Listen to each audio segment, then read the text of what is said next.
All right, I think we are about ready to begin. I want to say good morning and good afternoon to everyone on the East Coast. We have another great turnout for our latest webinar in the lecture series, the NIMBL lecture series, SAP Cloud Applications, your guide to expediting business transformation. I'm Jake Eispart, part of the NIMBL marketing team. A little bit about us. We are SAP technologists and SAP ecosystem thought leaders. Our consulting business, which is 50% of our work, delivers SAP projects, both technical and functional, while our Denver-based projects, managed projects, is the other 50%, supports both Fortune 1000 and mid-market 24/7 across 20-plus SAP skill sets. Here are some of the services that we offer.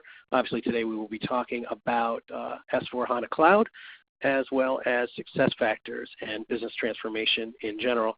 And here are some of the customers that we work with.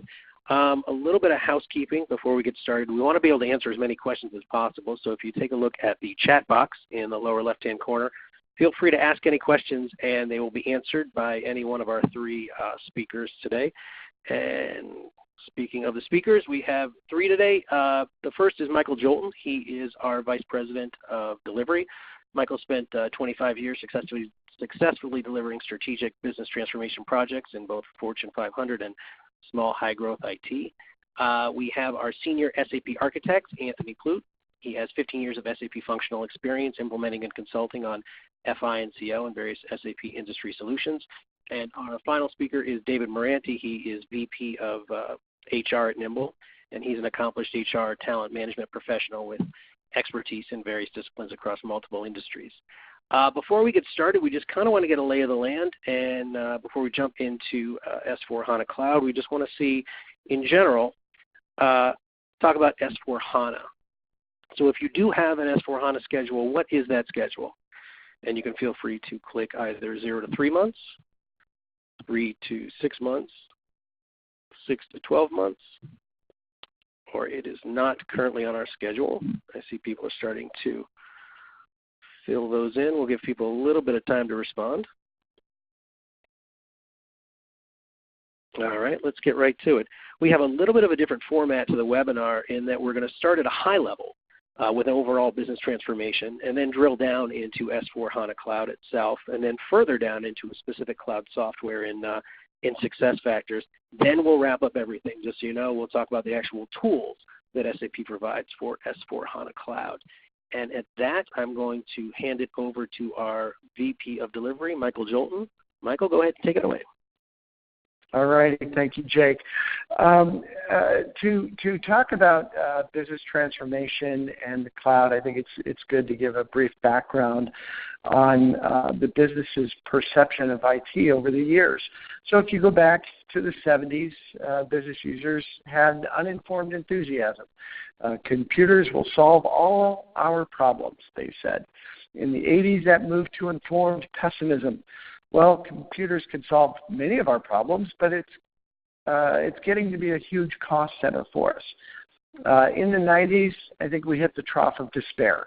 The business felt that IT was expensive and simply cannot keep up with the business. In the 2000s, as we turned to the new millennium, there was hopeful realism. With ERP solutions like SAP, we're increasing productivity, but it sure would be nice if IT could implement changes faster. Today, there's informed optimism, a renewed energy with cloud technology. The feeling is that IT systems will be able to keep pace with the business and at a reasonable cost. The problem comes as we look at the implications of cloud solutions. So first, a cloud solution from any cloud vendor is going to have a cross-functional user base. It could be cross-functional across industry, as something like S/4HANA Cloud will be, or it could be cross-functional in terms of just multiple companies who operate differently but within the same industry. Either way, the good news with this is that it's going to generate new ways of looking at how business can be done. The typical story everyone loves to talk about is how a major airline took a look at the way NASCAR pit crews worked and took best practices from racing to apply those to turning around a plane and getting it in and out of the gate as quickly as possible so it can be back up in the air. So that's a good outcome of cross-functional user bases. However, not on the other side of that coin is that not every change will be desired or requested by every company. And you can see what could come from that as frustration that, hey, I thought we were going to be getting something, or why did they change something? I like the way it used to be. The other good news, though, that comes with cloud is an extensive development team. And what that means very much on the good side is an increased pace of innovation with rapid releases. The other side, there's another side of that coin that I'll talk about in a second. The bottom line here, more change in less time, and not all that change is being asked for by the business.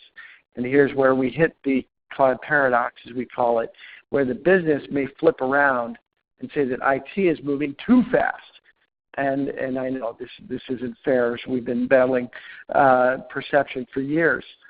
So unfortunately, we're at risk of reverting to a pessimism or be careful what you ask for kind of a view from the business.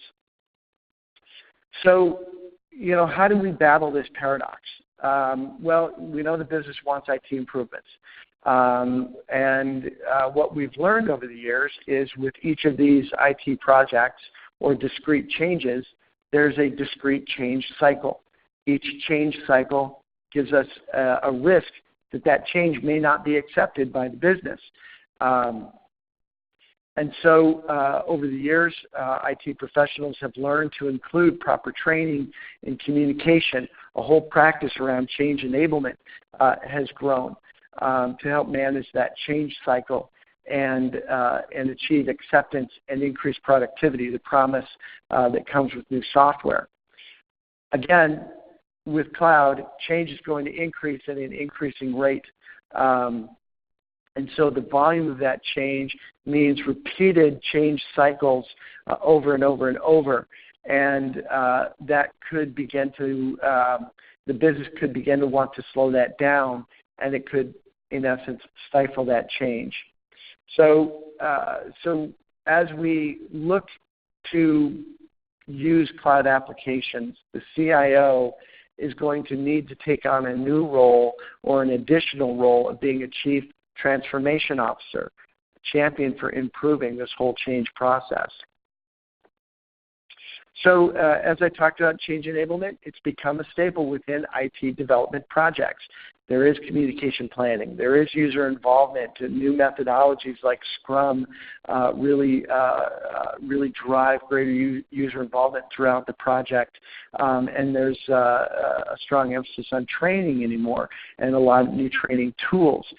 The concern here is with cloud solutions, there's really no project that's being undertaken. There's just change. There's just a new release that comes out every quarter. The business, however, still needs that communication. They still need training. And they still want to at least feel like they've got input into what may change with the application. So we can't forget that. And we need to make sure we're going to continue to communicate even though it's no longer an IT project per se. And why bridge this gap between perception and reality? Again, if business users don't know what's coming, they're going to make all sorts of assumptions. Some are going to be, gosh, I'm sure we're going to get this new functionality in the next release, and that could lead to being upset when it doesn't come. Or it could be worse. It could be, oh, things are never going to change. And so we just want to make sure we're doing a strong job of communicating as if it were an IT project. And so things we want to help communicate and close the communication gap on are things like timing. When will changes come? If the system's going to be out, what kind of outage should people expect? What functional changes are going to happen? What look and feel changes are going to happen? That sort of thing. Last thing I'll talk about here, is about communicating change. Everybody is not the same. Executives, end user management, those folks really don't need the same level of detail as the super users or the application administrators who need excessive detail of what's going on. And the end users, they're kind of in the middle. So the key point here is use different tools for your different audience. You'll use videos, abridged release notes, and things like that for your end users. You'll use detailed release notes, comprehensive functionality documentation for your super users and administrators. And of course, for your executives, you're going to want to give them abbreviated highlights of what's changing. All right. Before we jump into S4HANA Cloud, we have another poll question. And that's how many of you are looking to implement S4HANA Cloud? And if so, what would your timeline be? Would it be in the next 3 months, in the next 6 months, in a year, or it is not currently on our schedule? We see a lot of people who are looking at within the next year, not on some people's schedule. Give you a couple more seconds. All right, now we're going to hand it over for an overview of S4HANA Public Cloud itself, our senior architect, Anthony Ploop. Anthony? Thanks, Jake. Thanks for everybody for dialing in today.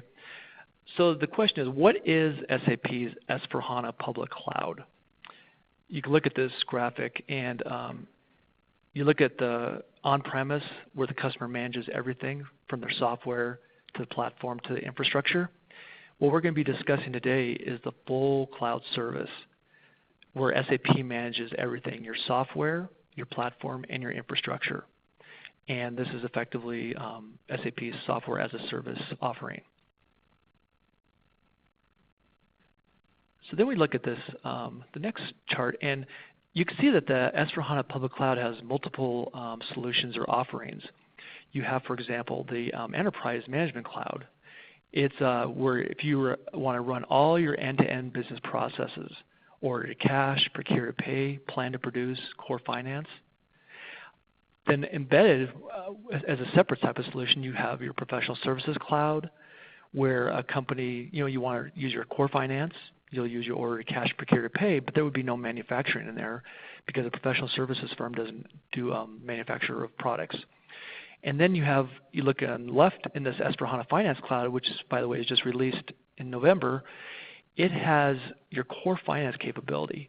And the neat thing with this is that you don't have to jump full in with the full enterprise type of implementation, but you could implement only the finance solution to get comfortable with the S4HANA Finance or S4HANA solution. And you could address a prioritized business need. This would provide you a low-cost entry point. You would be able to reduce the complexity and get comfortable with the solution. And then at some later point in time, you could make the jump to Enterprise Management Cloud. So this allows you to kind of dip your toes into the waters without a disruption to your company. And then you look on the outside, you have all these digital type of solutions, line of business solutions, network solutions, SuccessFactors, Fieldglass, Ariba, Concur, Hybris. And these all are native to the digital core. So think of the public cloud as your digital core. And then these are all the digital enablements solutions that work directly with the public cloud. So then why would we be interested in SAP's S4HANA Public Cloud or their software as a service solution? So we'll go over some key terms that will build upon itself.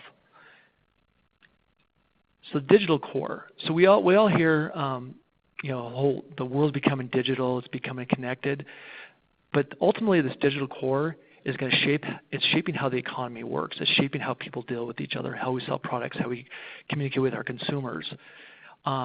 So the digital transformation is all about getting your company into this digital economy. Key items are Internet of Things, sensors. Sensors are now on everything we could think of, or starting to get on everything.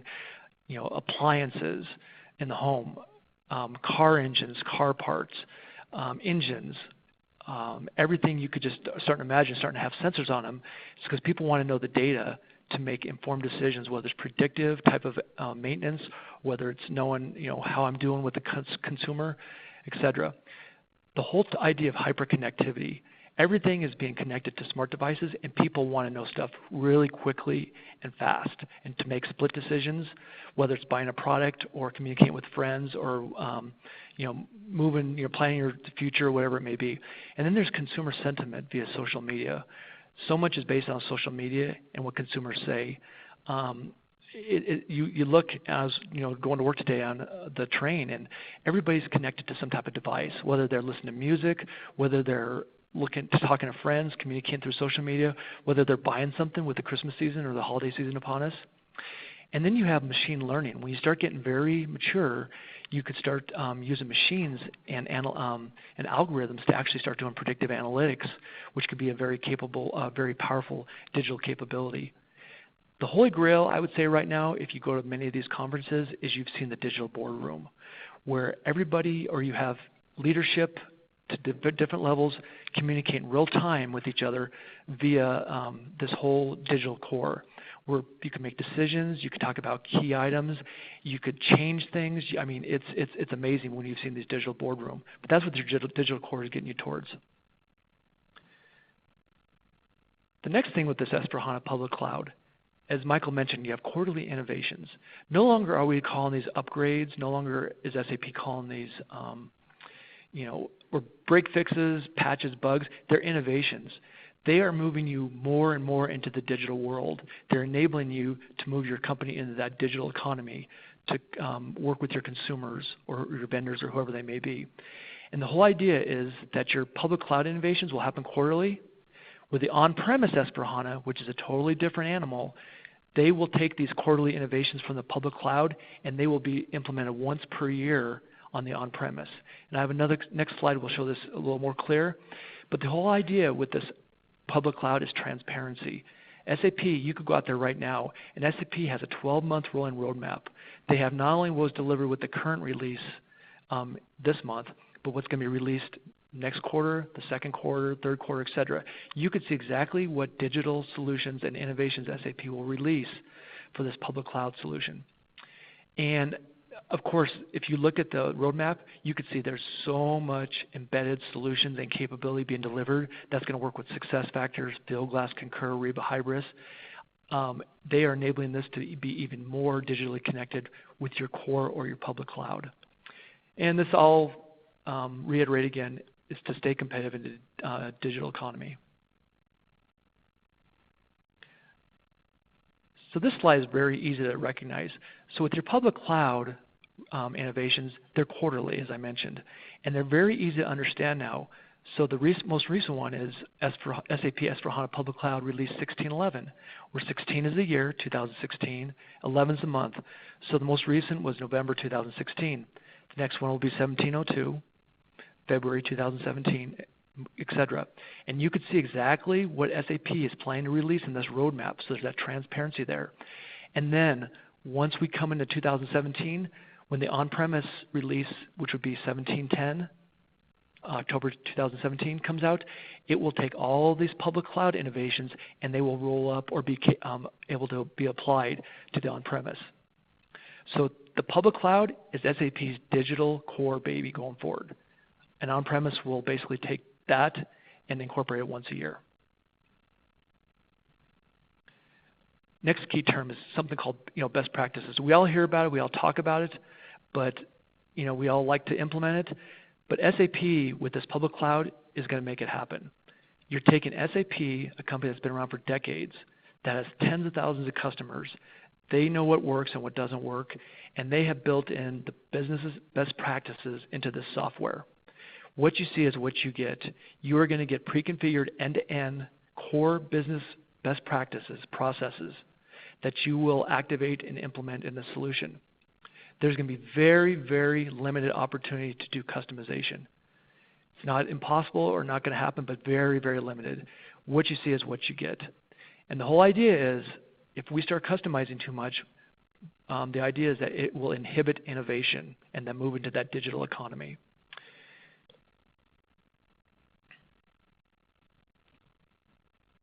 Another key term, and these are all just high-level key terms I just want everybody to remember, something called fit to standard. This lends itself into the business the best practices. So traditionally, in an on-premise or traditional SAP or any ERP implementation, you have a very intensive and time-consuming blueprinting.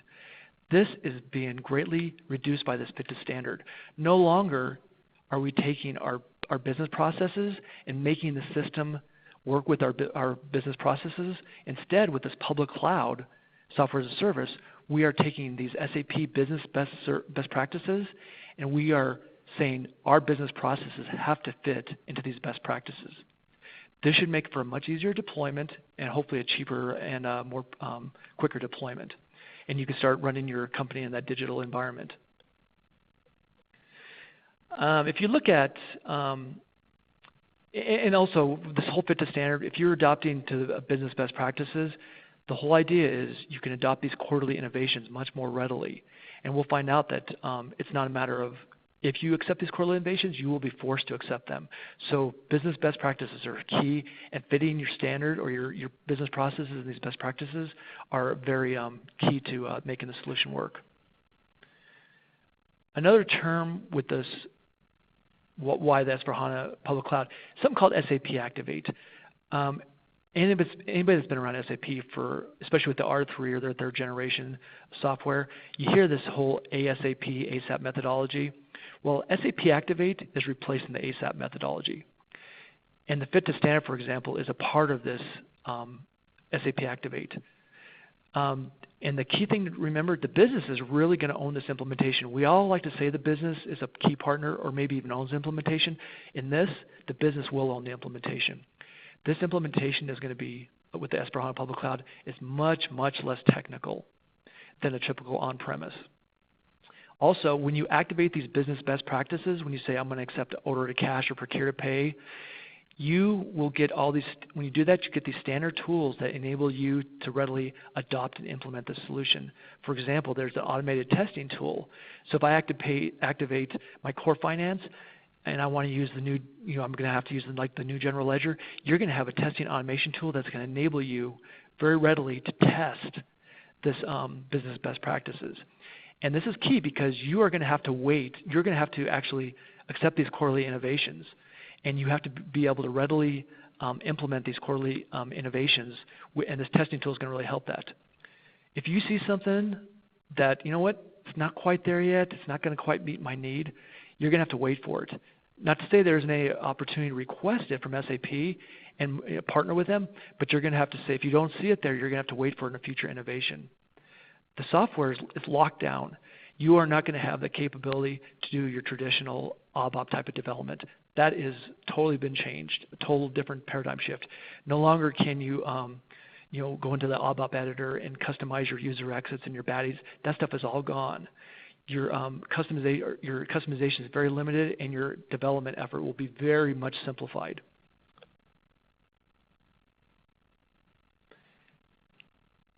So this is SAP Activate, and this, by the way, is very easy to access. It's very transparent. It's on the SAP sites.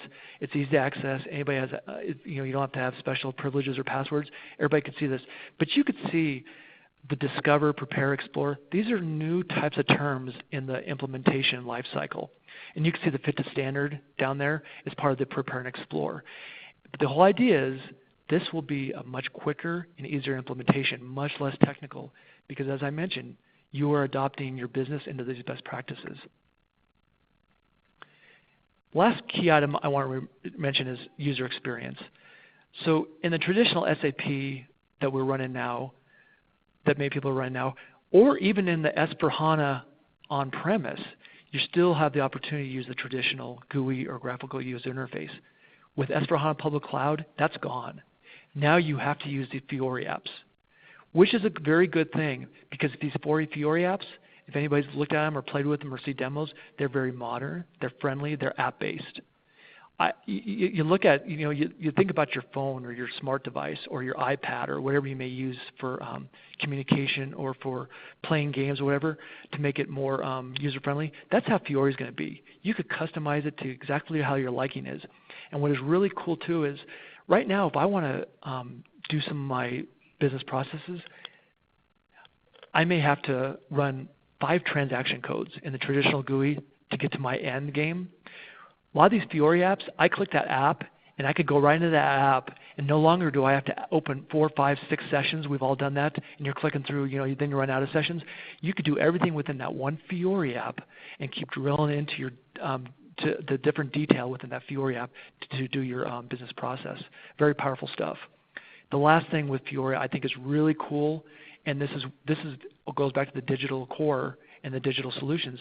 You have something called embedded analytics. Very powerful stuff. And what this is you have very strong, powerful visualizations, charts, diagrams, where you can see exactly what my lines of business are doing. So for example, everybody is interested in collecting their cash as quickly as they can. Cash is king. Cash enables growth, enables us to meet our obligations. I have an embedded analytics, and these are pre-delivered by SAP with hardly any customizations necessary. I have pre-delivered embedded analytics where I can look and see my accounts receivables, and I can see exactly where they're starting to get over 45 days, over 60 days. I can see which ones are in line where I with the current. I can see what's being collected early, and I can exactly see what is in danger of going too high of a receivable balance. I can see what's going over the time limit. But you have an analytic capability that could be updated real time, for example, to see what my cash position is, so my cash management people or my collections people, or whoever may be, have to get involved, and people could get this workflow to them, but it's on your personalized type of dashboard. Another thing like manufacturing is so important to make sure that my products are being manufactured on time. It identifies bottlenecks, whether it's your planning or the manufacturing process or a subcontracting process. I have embedded analytics that show me visually where I have bottlenecks or hot items I need to address. So in summary, the S/4HANA Public Cloud, key term, software as a service. And in summary, just take away these key highlights. Just remember, this is all about business best practices. I'm taking SAP's years and years of experience with their customers and their vendors and everybody, and I am adopting these business best practices as my software solution. And this should enable you to innovate, to move into the digital type of economy.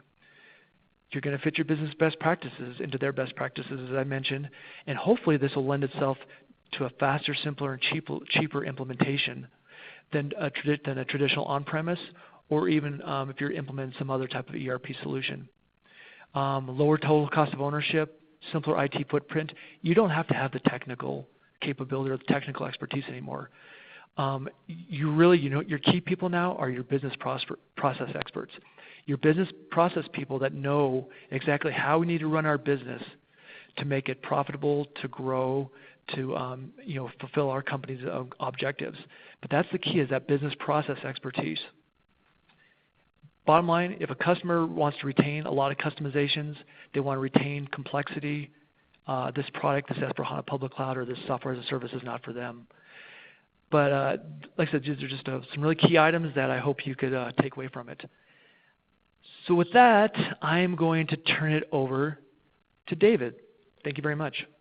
All right. Thanks, Anthony. Before we get to David, we have a question about what David's going to talk about. Are you currently using SuccessFactors? Some people know about it. Some people don't. I see a number of people are. That's great. And the third is no, but we are looking into it, or we need some more information on it. I'll let people fill that out. Incidentally, if you would like more information on S/4HANA Cloud, type S4 into the chat box, and we can be able to set up a call with you and Anthony, so we might be able to go over it a little bit further. And at that, I'm going to turn it over to our VP of HR to talk about SuccessFactors, David Moranti. David, go ahead, take it away. Hello, thank you very much, and thank you, Michael and Anthony. I think we started the presentation pretty broad, talking about cloud in general, got into a little bit more specifics with S/4HANA Cloud, and this part is really to talk about a specific application within the cloud and a talent, human capital application that called SuccessFactors, which is SAP's application. For me, I'm looking at it from the business standpoint. I'm really interested in understanding how is the software going to make the business better, and in my case, what I do is how is it going to improve our human capital. And I have a really complicated formula listed here. I have employee engagement plus employee experience equals business results. And so there's probably a number of things we could talk about that pertain to employee engagement and to the employee experience. I'm just going to briefly touch on those things and then also talk a little bit about kind of the business results. Underneath all of that, we have a platform. And the platform underneath it is really there to assist you in using employee engagement and the employee experience to help you get better human capital results. And in this case, we're going to be talking a little bit about success factors. So this next page, employee engagement enhanced by SAP success factors. And so if you look at this visual, it talks about the talent management suite. And when you're thinking about what gets people engaged, you're looking at accomplishments or how you reward people. You're looking at how people grow. You're interested in getting people's new ideas. How do they express those new ideas?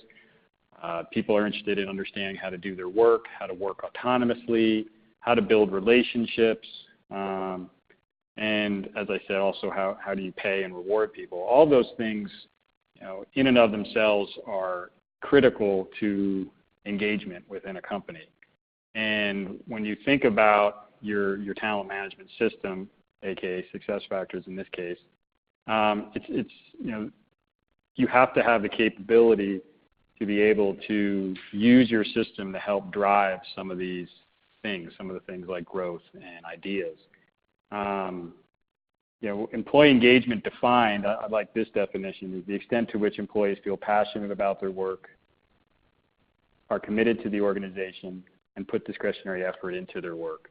And so the system you have underneath your processes for growth for your people, for autonomous work is absolutely critical to you being able to get people highly engaged.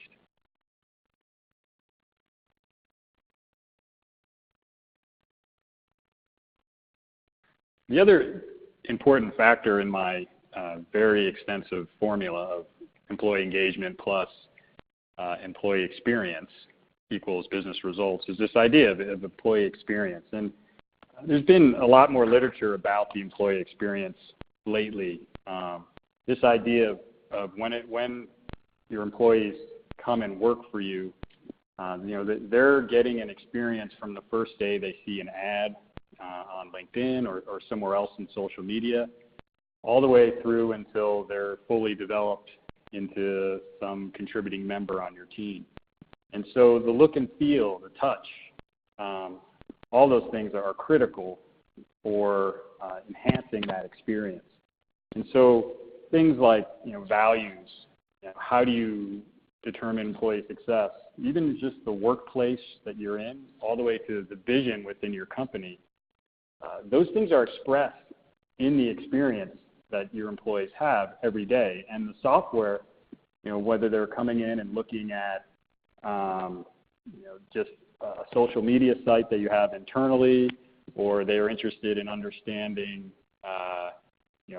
some growth within the company, how they interact with you is going to be through a talent management suite. And SuccessFactors sits within the cloud, which allows you to have this talent management suite be accessed pretty much anywhere in the world. And it actually is really helpful in enhancing that experience that the employees have. So last piece is kind of business results. And so one of the things, again, if you look at the visual here, the idea is that underneath these things like learning and growth, employee retention, engagement, you'll be able to get, underneath all of those things is your talent management system, or SuccessFactors in this case. And it's important because the system that you use will allow you to get data and important information about your company. Some of the stuff like retention is obviously easy to get. Understanding who's taking what classes, but also driving decisions on who you're going to promote or who you're going to hire. There's predictive analytics that you can start to use as you start to get more data about the people within your company. And so having a system like SuccessFactors that can help you get more of that data, use that data, and then be able to organize that data in a meaningful way to help drive business decisions and to really enhance your business results is really important. And so with that, that's kind of the overall picture of kind of how an application within the cloud can really help you go from, really help you drive some of your business results, and specifically in this case, drive some of your human capital decisions. So with that, I'm going to turn that over to Michael Jolton, and thank you very much. Thank you, David. Let's go ahead. Here we are.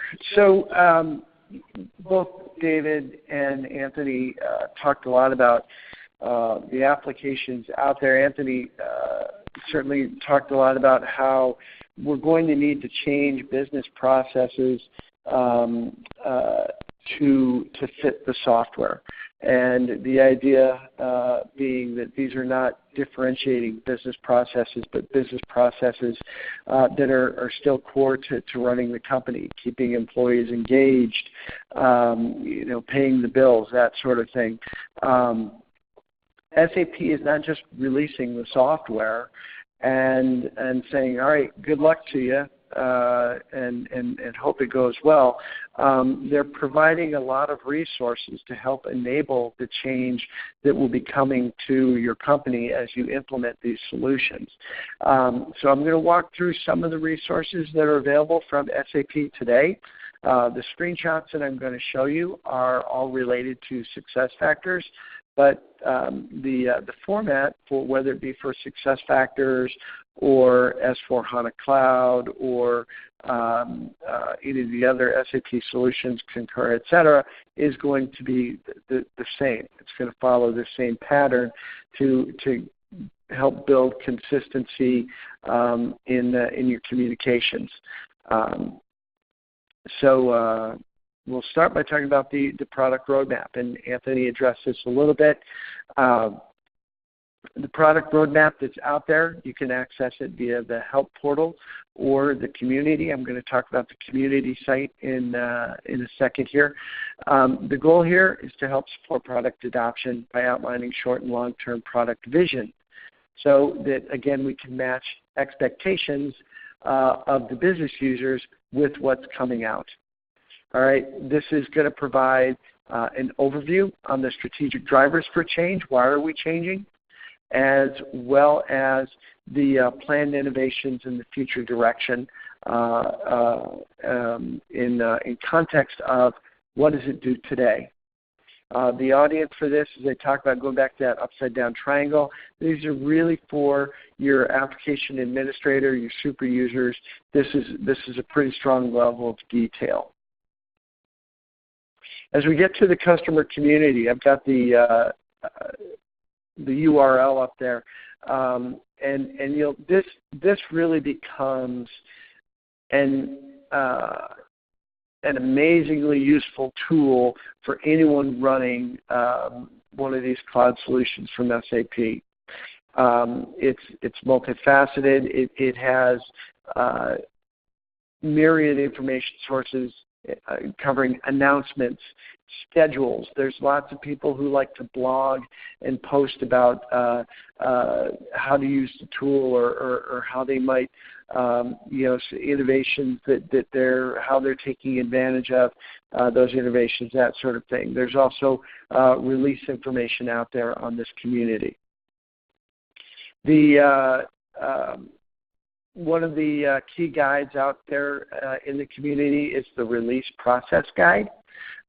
This guide has information about the frequency and the operational impact of the release process. What release resources are out there for you to take advantage of, how they're interrelated, how you can access that release documentation. One of the key components here is universal versus optional features. So not every new innovation that comes out is going to be required. There are going to be optional features that you can turn on or leave off. And of course, there's going to be these universal features that are mandatory. So this talks about, again, this process guide is talking about how you're going to deal with what's optional versus what's universal. The process also talks about typical release communications and then tips and recommendations on release management. So the audience for this is generally going to be your application administrator who's overseeing this overall process. Another tool that's out there in the community is the release delivery dates. Again, super important. You'll find your outage windows by time zone and when the early test and production dates are going to be for each innovation. So again, helping set that expectation of when change is coming. Next here is the product release information. Again, very detailed. It's going to provide specific detail about what's changing, how to take advantage of the change, and again, whether or not it's optional or universal. And then one of the really cool things that's out there in the community, I think, are these release webinars. It's got a nice mid-level detail to them, really helping the business users out there. They are both scheduled and available via recording. And oftentimes they're accompanied with a standalone presentation so the user can take that with them as a reminder. And they don't have to keep coming back to the webinar. Lastly, that's out there in the customer community are release highlights. This is your executive level summary. This is what you're going to be going through or providing to the executives, again, looking at the bottom of that upside down pyramid I showed before. Very high level, only a couple of pages. Here's what's coming out. Here's what's changed. All right. So using all this, the goal here is to establish a repeatable change cadence. And so that every quarter as you're going through this, it's the same process to the business users. And so they aren't seeing something new that they don't expect. They actually come to expect and look forward to this change process. Change becomes the new normal. So in the pre-release communication in this cadence, generally what you want to be providing is, as we talked about, release timeline, a training timeline. If training is going to be provided, let people know it's coming.